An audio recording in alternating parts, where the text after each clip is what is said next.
이게 아마 생각이 듭니다. 논의 과정에서 그런 위헌 논란은 계속 나올 것 같은데 또 하나의 어떤 위헌 소지가 있다. 위법, 위헌성에 대한 우려가 나오는 게 내란 특별재판부 설치예요. 근데 어제 보니까 민주당에서 특검 대응 특위라고 꾸려서 이제 여러 가지 논의들을 하잖아요. 네. 그 자리에서 민주당의 판사 출신 박희승 의원이 굉장히 위험한 발상이다. 공개적으로 여당 내에서 나온 이제 반대 의견이었거든요. 네. 그 주변의 의원들도 다 당황한 것 같고 이랬는데 네. 이건 좀 어떻게 들으셨는지 궁금해요. 저는 박희승 의원께서 법사위에서 제가 발언하는 것도 많이 봤는데 민주당의 일방적인 당론, 그러니까 일극체제에서 오는 무리한 얘기들에 대해서는 항상 좀 반박을 하세요. 네. 근데 이것은 법조계에 오래 근무한 사람으로서 법조인으로서의 양심을 밝힌 것이라고 저는 생각합니다. 저도 그 생각에 완전히 동감하고요. 네. 이런 거예요. 그 누구나 공평하게 재판을 받으려면 내 사건을 골라서 재판받아서는 안 돼요. 네. 제 고등학교 친한 사람이 재판부를 하고 있다든지 그럼 네. 나는 그 사람한테 재판받고 싶을 거 아니에요? 네. 그렇게 재판을 받아가지고 재판이 신뢰가 되겠습니까? 그리고 피해본 사람들 입장에서는 그렇게 재판해가지고 그게 무죄가 선고되면 승복할 수 있겠습니까? 안 되는 거거든요. 네. 그래서 지금은 무작위로 배당을 하고 있어요. 그냥 그 컴퓨터로 돌려서 네. 어느 누구에게 어떤 재판이 갈지를 알 수 없게 만들어 놓은 거예요. 굉장히 공평한 절차죠. 네. 그리고 우연의 일치로 서로 가까운 사람이 재판이 걸리면 기피나 회피 신청을 통해 가지고 이제 서로 재판부를 바꿀 수가 있는 그런 제도로 돼 있는데 저거는 지금 정치 권력이 재판부를 고를 수 있도록 되어 있는 겁니다. 네. 쉽게 얘기하면 민주당이 재판받을 재판부도 선택할 수 있는 거예요. 그러면 민주당은 지금 대법관 숫자도 늘리려고 하잖아요. 네. 그러면 대법관 되고 싶어 가지고 민주당 입맛대로 재판하는 판사가 없으리라는 보장이 있습니까? 그러게요. 제도를 이렇게 짜버리면 네.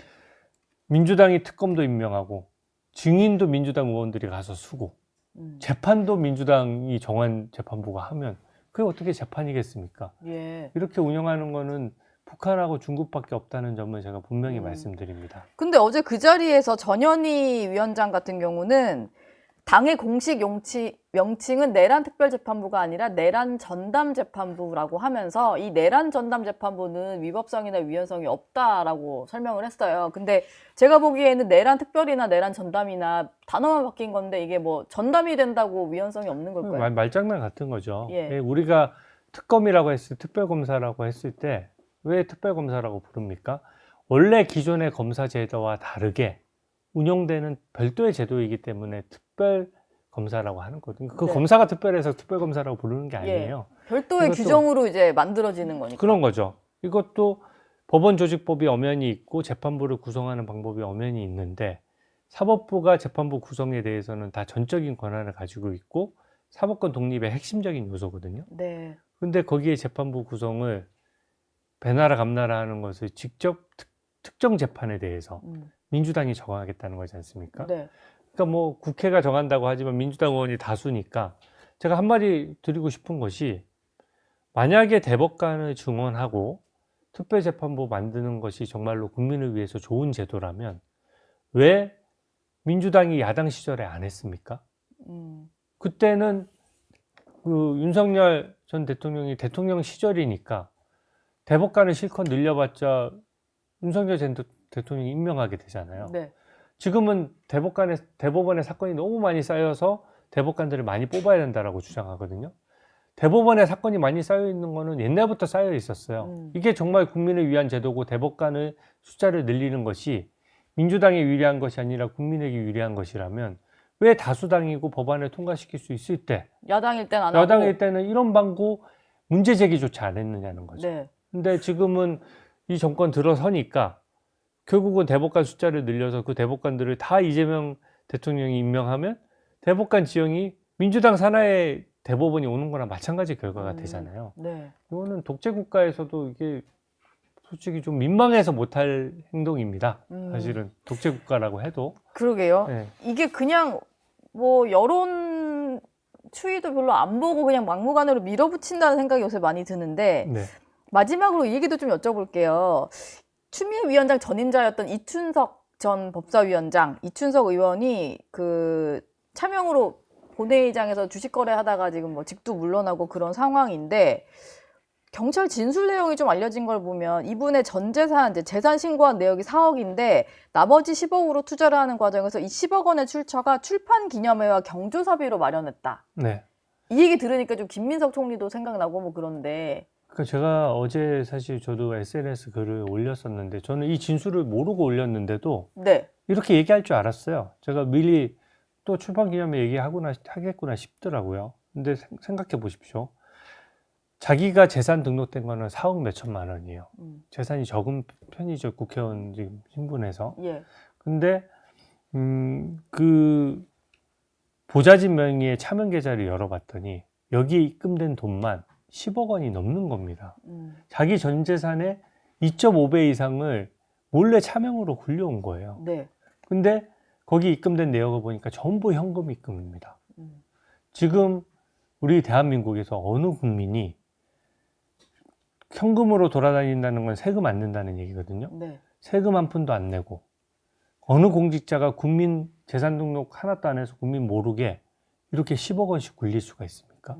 이 범죄 행위예요. 예. 근데 이것에 대한 통로가 되는 것이 출판 기념회 외에도 부정한 돈을 받았을 가능성은 저는 분명히 있다고 생각하거든요. 근데 출판 기념회 핑계를 대는 것이죠. 네. 제가 어제 쭉 한번 검색을 해봤더니 출판 기념회를 여러 번 하셨더라고요. 저는 출판 기념회가 무슨 정당한 제도인 것처럼 말씀하시지만 책을 파는 게 아니라 그 인맥과 이해관계를 파는 거예요. 그렇죠. 그러니까 책은 몇 권 사지도 않으면서 다 봉투 놓고 간다는 거 아닙니까? 네. 그래서 제가 저번에 김민석 총리 그 인사청문회 과정에서 검은 봉투법을 제가 발의를 했어요. 그냥 네이밍을 그렇게 한 겁니다. 네. 그래서 이게 검은 봉투를 놓고 가는 것은 너무 이해관계자들이 와서, 김민석 후보자 같은 경우에도 보건복지위원장 상임위원장 시절이니까 네. 각 서울대 병원장부터 산하기관이 시작해서 엄청 많은데. 산하기관에 네. 있는 모든 병원장들이 와가지고 네. 막 화환들이 쫙 놓여져 있어요. 음. 그분들이 그럼 출판기념회에 와서 봉투 안 놓고 갔을까요? 예. 그러니까 그런 것들이 결국은 불법적인 돈을 받을 수 있는 자판을 깔아준 겁니다. 그렇게 해서 되겠느냐는 거예요. 그래서 네. 저는 출판기념회에서 책만 팔 수 있도록 하는 제도 개선안을 냈고, 이런 이상한 검찰 뭐 해체하고 뭐 막 복잡하게 만들어서 중수청 국가수사위원회 만들어서 국민들 불편하게 할 게 아니라 네. 이런 걸 통과시켜서 부정한 돈 받는 거를 막아야 되지 않습니까? 저는 이 이런 거나 부분에 좀 대해서 전수조사를 해봐야 될 것 같은데. 네, 전수조사 당연히 해야 되고요. 예. 이제 민주당 의원들은 국민 앞에 자백한 거예요. 난 출판기념회를 열 때마다 국민들에게 모르는 수억 원씩 받고 있다. 돈을 몰래 걷고 있습니다라고 얘기한 거잖아요. 국민 혈세로 세비도 받으면서 네. 현금도 따로 챙겨야 됩니까? 예. 저는 이거는 솔직히 말이 안 되는 행동이기 때문에 저 검찰 뭐 사법 이런 거 할 시간에 그 검은봉투법부터 뭐 본인들이 마음 먹으면 바로 통과시킬 수 있잖아요. 그렇죠. 네, 저는 반드시 해야 된다고 생각하고, 국민들이 이거 통과 안 시키면 민주당의 그 도덕성, 그리고 민주당이 불법적으로 돈을 받는 통로에 대해서 네. 굉장히 질책하실 것 같습니다. 저희가 잠깐 이춘석 의원을 잊고 있었는데 네. 다시 좀 상기가 되는 일이 아니었나 싶습니다. 지금까지 주진우 국민의힘 의원 모시고 자세한 얘기 나눠봤습니다. 오늘 말씀 고맙습니다. 네, 감사합니다. 저희 영상 많이 시청해 주시고요. 좋아요, 구독, 댓글, 알림 설정 꼭 부탁드리겠습니다.